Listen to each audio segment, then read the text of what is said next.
there, and welcome back to my channel, Subscription Boxes and More with Michelle. And what do I have to share with you today? Well, I've peeked in it, I'm sorry. But this is a package from a company called History by Mail. And what is History by Mail? Well, it's another one of those correspondence kind of subscriptions, but it's different. And I'm going to try to get the information out and read it to you. Alright. This says, Dear Michelle, thank you for taking the time to review History by Mail for a potential YouTube unboxing video.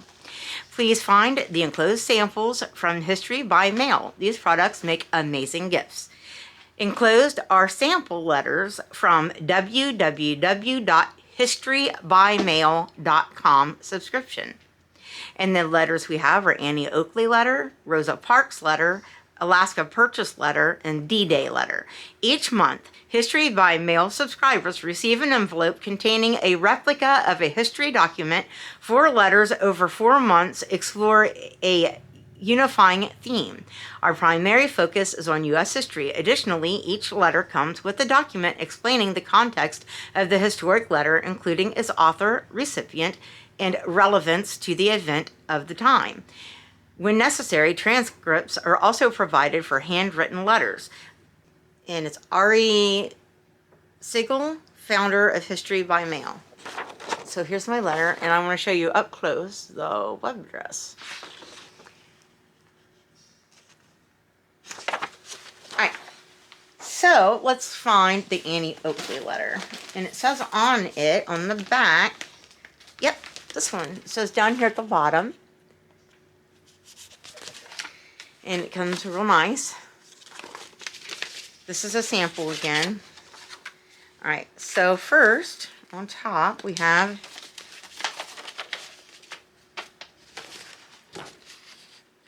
this nice reproduction on some parchment paper.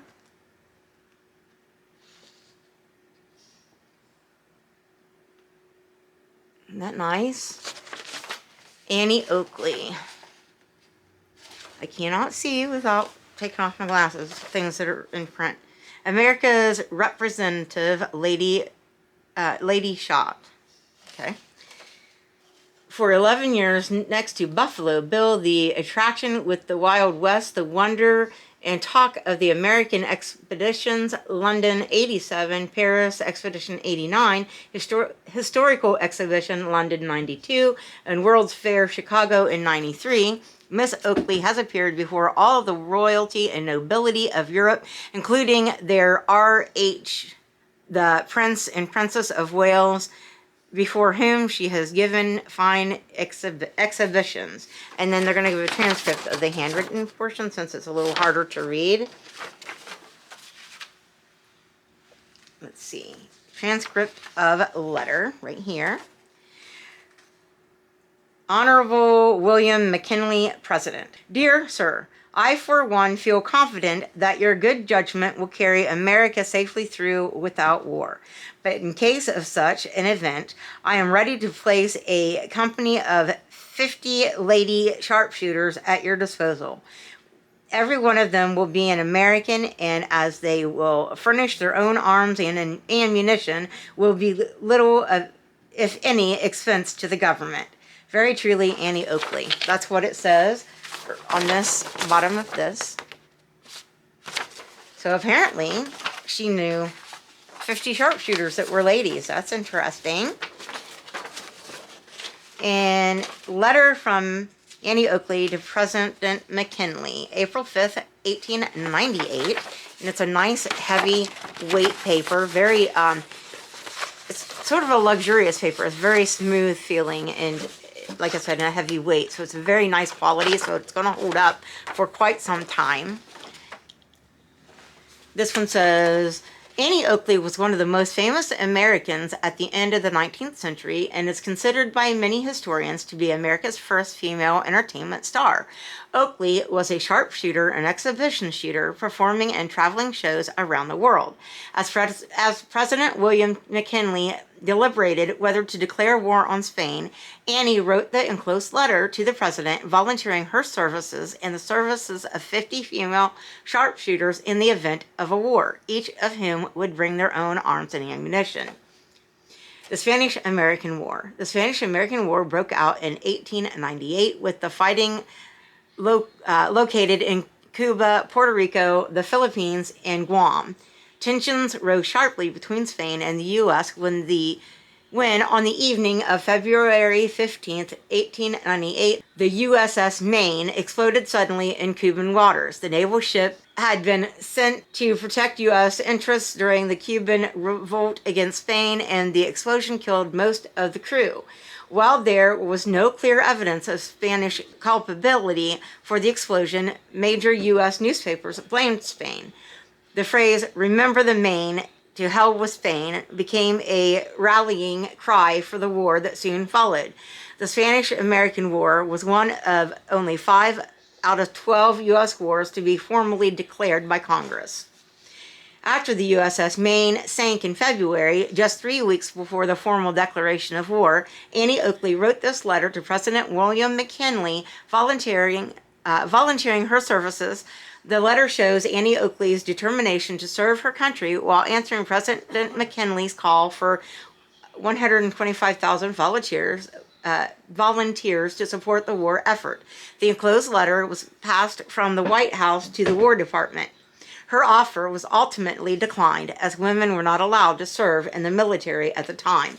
Now, I don't want to read the whole thing because I think that would be, spoiling it for you should you want to subscribe in this letter history by mail service. But it's really, really neat. And it's really neat to be able to see Annie Oakley's handwriting, her actual handwriting. That's very neat. And there's a picture of her. You can see that well. I threw it on the floor. Let me get it. This would be a really neat way to study American history with a child or grandchild, or just somebody that's interested in history. It would be a really neat way of collecting some historic memorabilia and to, just learn things that you may not remember from history, or you maybe like me, you didn't pay attention in history. I didn't like history class. I like history more now. Back then, I felt it was, rather dry and boring, but I think it was more the teachers I had than the actual subject matter. So that is the Annie Oakley letter. And like I said, I don't want to read the whole thing because I don't want to spoil it. But then we have the Rosa Parks letter. Let's see what kind of things we have in it. You should remember Rosa Parks from history, but, not everybody, like I said, not everybody paid close attention. Police Department, City of Montgomery. This would be her, from her arrest. Complainant J.F. Flake, and it was 12/1 of 55. And the place of occurrence was in front of Empire Theater on Montgomery Street. And down here it says, "We received a call upon arrival. The bus operator said he had a colored female sitting in the white section of the bus and would not move back. We, Day and Mixon, also saw her. The bus operator signed a warrant for her. Rosa Parks, 634 Cleveland Court." Rosa Parks was charged with Chapter 6, Section 11 of the Montgomery City Code. Warrant number 14254. Well, it wasn't some of the finer times in our history when we segregated people. And kudos to Rosa Parks for standing up against something that was just dumb. Police report, bus diagram, and fingerprint card from Rosa Parks' arrest December 1st, 1955. Enclosed is the first page of the police report from the arrest of Rosa Parks for failing to give up her seat to a white man on a Montgomery, Alabama bus on December 1st, 1955. Also enclosed is a diagram showing where Rosa Parks was seated on the bus and a fingerprint card from her arrest. Both exhibits in the Supreme Court case, Browder versus Gale. So that is really neat. So it tells you here about Rosa Parks and the incident where she was on the bus and refused to move. It tells you about the Jim Crow laws, and it tells you the actual bus incident. Jim Crow laws were state and local laws that enforced racial segregation in all public places. Jim Crow laws were enacted in the Reconstruction era after the Civil War in the former Confederate states and were upheld in the 1896 U.S. Supreme Court case Plessy versus Ferguson under the separate but equal doctrine. How can you be separate but equal? Anyways, however, facilities for African and Native Americans, in addition to being separate, were generally inferior to those of white Americans. On buses and trains, Jim Crow laws enforced separate sections for whites and blacks in many states, including Alabama, where no school busing for black school children. There was none. They had to walk or whatever. Rosa remembers walking to school while white students took buses. The bus was among the first ways I realized there was a black world and a white world, she said in 1954. The U.S. Supreme Court ruled in Brown versus Board of Education that separate educational facilities are inherently unequal, yet it took several years for the rules to be fully implemented. So, God bless Rosa Parks. Montgomery bus boycott, Browder versus Gale, and the legacy, Rosa Parks' legacy. Guys, this would be so wonderful to share with, again, anyone, everyone would benefit from getting this. But think about sharing this with school-age children that are learning these things in history class, and that would just bring it home and reinforce it more and give them, when they're holding this arrest record in their hands, and seeing her actual fingerprints, that is putting history in their hands and bringing it more into focus and showing them these are real people. This really happened, and this was really unfair. And where we were before is not where we should be today. That's that one. And then the Alaska purchase, this one. Look at this. Look at this. The actual reproduction, print of the sale, I can't read it. I'm sorry, I can't. But that's what this is for. And you see, they're holding history right here. And this is how I connect to history. Things that are more tangible, that are more real, that I can relate to more. Check for the purchase of Alaska. August 1st, 1868. Alaska purchase letter. Okay, so this tells you about it. Enclosed is the Treasury warrant the U.S. used to purchase Alaska from Russia in 1868. Governments use Treasury warrants to authorize large payments. With a purchase of price of $7.2 million, America acquired nearly 600,000 square miles of territory for less than 2 cents per acre. Oh, wow, that's cheap, huh? Early settlement of Alaska. Russia began settling Alaska in the mid-17th century, and in the 18th century, cartographer and explorer Vitus Bering was commissioned by Emperor Peter I to explore the region. The Bering Strait, Sea, Island, Glacier, and Land Bridge are all named for him. The Russians wanted a sea route from Europe to the Pacific Ocean. Bering led the first Chatka expedition from 1725 to 1727, mapping the north part of the Pacific Ocean and providing evidence to the Russians that Asia and North America were not connected by land. Bering also led the Great Northern Expedition from 1733 to 1743, 10 years, mapping most of the Siberian Arctic coast and parts of the North American coast. The expedition brought sea otters and beaver pelts back to Russia that were of such high quality that fur traders began to sail from Siberia to the Aleutian Islands. Russian traders with superior weaponry forced many Inuit and other natives to hunt for pelts, while Russians missionaries converted various native people to Russian Orthodoxy and taught them the Russian language. The name Alaska comes from the Russian version of an Aleut name, meaning object to which the action of the sea is directed. A group of fur traders founded Russia's first permanent North American settlement in 1784. Emperor Paul I merged several fur trading organizations into the Russian America Company, RAC, gave it a trade monopoly over Alaskan resources, and directed it to create new settlements. The RAC set up several colonies, even as far as Northern California.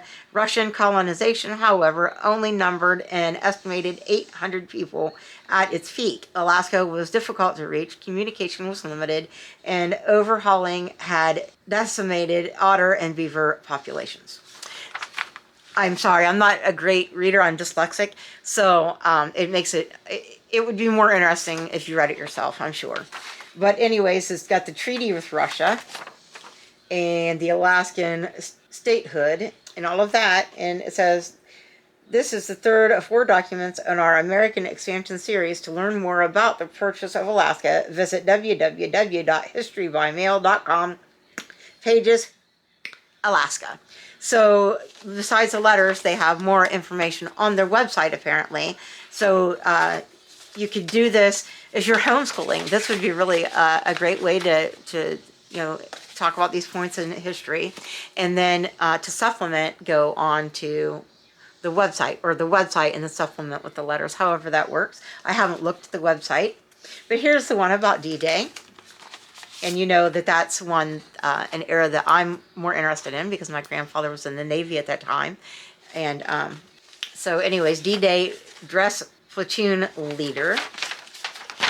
Look at this, a drawing. It tells you all about first aid kit, more easily accessible, their canteen, their compact jacket.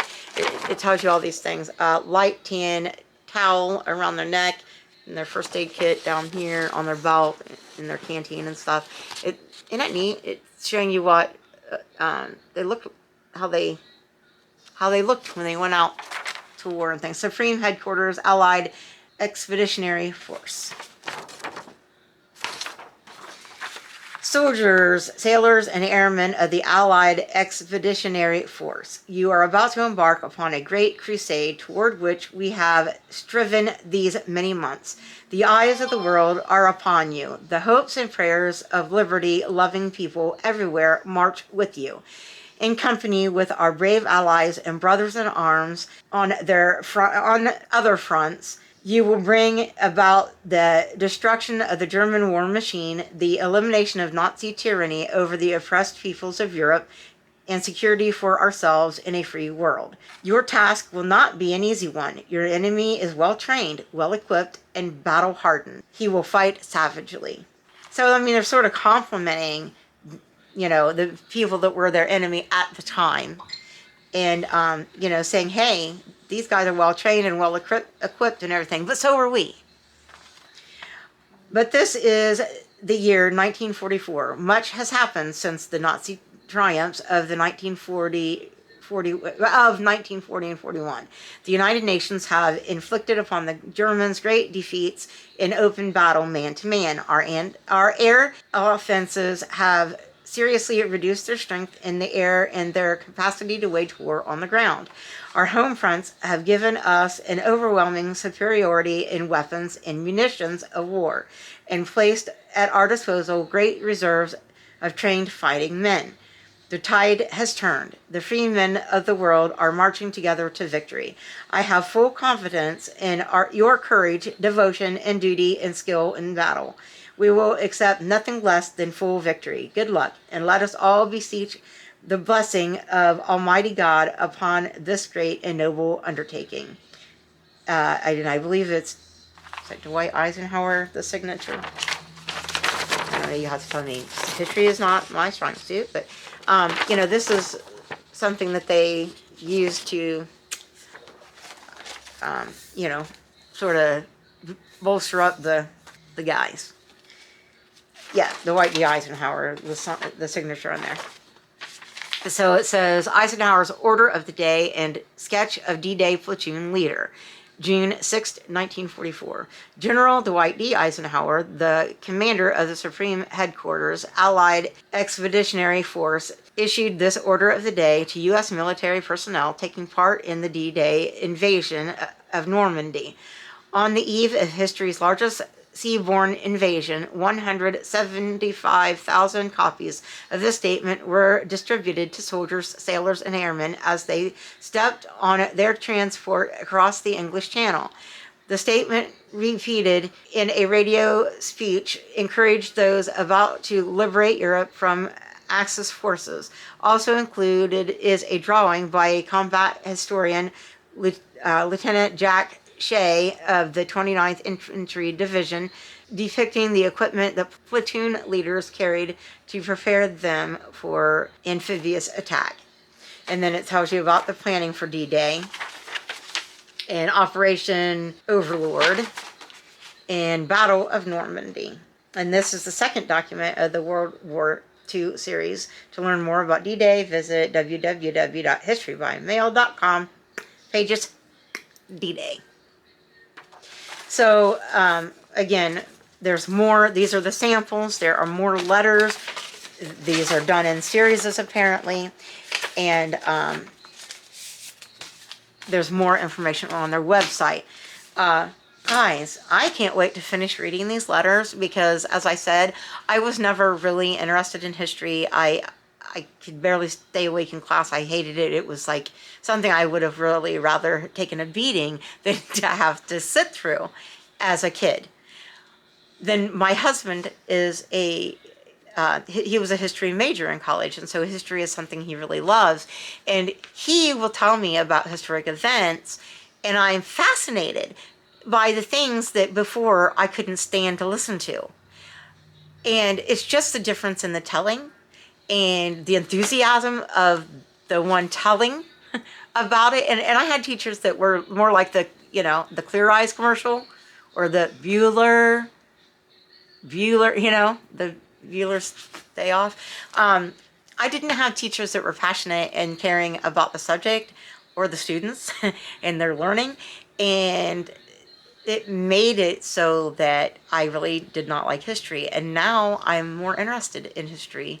And these are going to be really interesting to read. And I think I'm going to subscribe.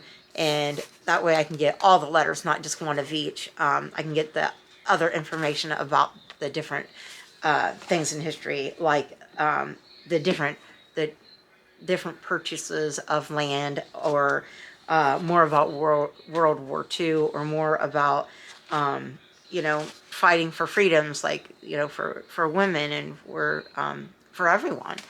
And it's just, it's fascinating now where to me it wasn't before. And these, I like this because, as I said, that gives you a tangible part of history, something that you can connect to and hold and look at and say, wow, my grandfather was there, and this is he would have received one of these letters, and now I'm holding it in my hands. And I don't know, just to me it gives me a better connection and more meaning of the history. The whole, you got to learn it or you're doomed to repeat it. Well, yeah, but what does that really have to do with me? That was before I was born.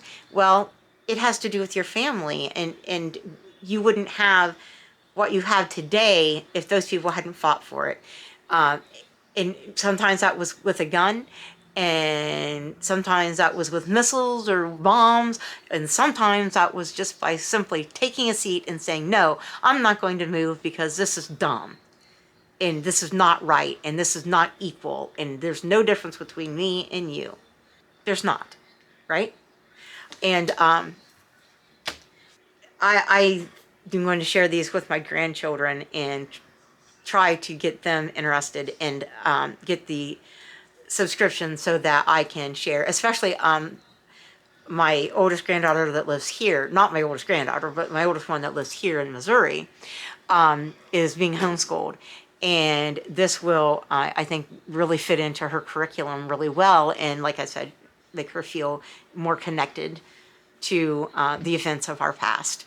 Because, you know, our past shapes our today and shapes our future. So that's my thoughts. Tell me what you think in the comments. Have you ever heard of history by mail? Is this something that you feel is of interest to you? Or were you like me and didn't like history? I'm telling you, history is different if you aren't getting it from a grade school and high school textbook or even a college textbook. You got to listen to somebody that's passionate about it. And, you know, history can come alive. And this cat, these letters, I think, really help history to come alive. So that's my thoughts. And I want to hear your thoughts. And please give me a big old thumbs up because, you know, that would really help my channel. And see, Sugar says, get the history by mail. It's really cool. Please subscribe to my channel and please share my videos with others so that maybe they might subscribe as well. You never know, they might want to hear me babble. And speaking of babbling, thank you so much for being here and for listening to me babble. And I'll see you again soon in another video. Bye guys. And thank you History by Mail so much. I love these and I can't wait to get more. Bye guys.